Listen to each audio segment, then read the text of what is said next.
খাগড়াছড়ি এখন আম, কাঁঠাল, লিচু, আনারস, লটকন সহ বিভিন্ন মৌসুমী ফলে ভরপুর। জেলার উৎপাদিত ফল ইতোমধ্যে পুষ্টি গুণাগুণ ও স্বাদে পরিচিতি লাভ করেছে। এখানকার উৎপাদিত ফল যাচ্ছে দেশের বিভিন্ন প্রান্তে।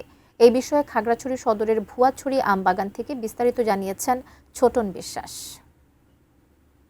সবুজ পাহাড়ে ঘেরা পার্বত্য জেলা খাগড়াছড়িতে এখন মৌসুমী ফলের ভরপুর সমারোহ।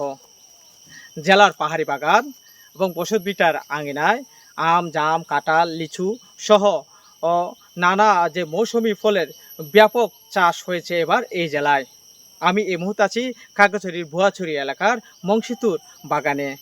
আমি সেই বাগানের চিত্রটি একটু দেখানোর চেষ্টা করছি। আমার পেছনে দেখতে পাচ্ছেন বাগানে ঝুলছে রঙিন আম।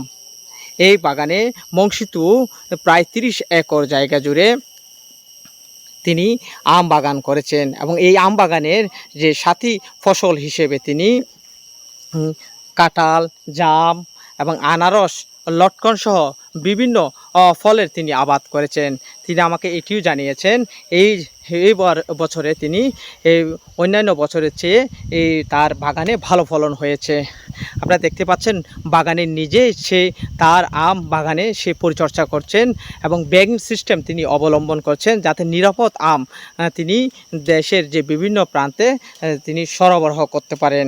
একই সাথে এই জেলার যে ৩ পার্বত্য জেলার যে উৎপাদিত ফল কৃষকরা দেশের বিভিন্ন প্রান্তে রপ্তানিতে তারা পরিচিতি পেয়েছে এবং ভালো সাড়া পেয়েছে এবং এই রপ্তানির মাধ্যমে স্থানীয় কৃষকদের অর্থনৈতিক উন্নয়নের পাশাপাশি পার্বত্য চট্টগ্রামে কৃষিভিত্তিক সম্ভাবনাকে আরও সমৃদ্ধ করেছে।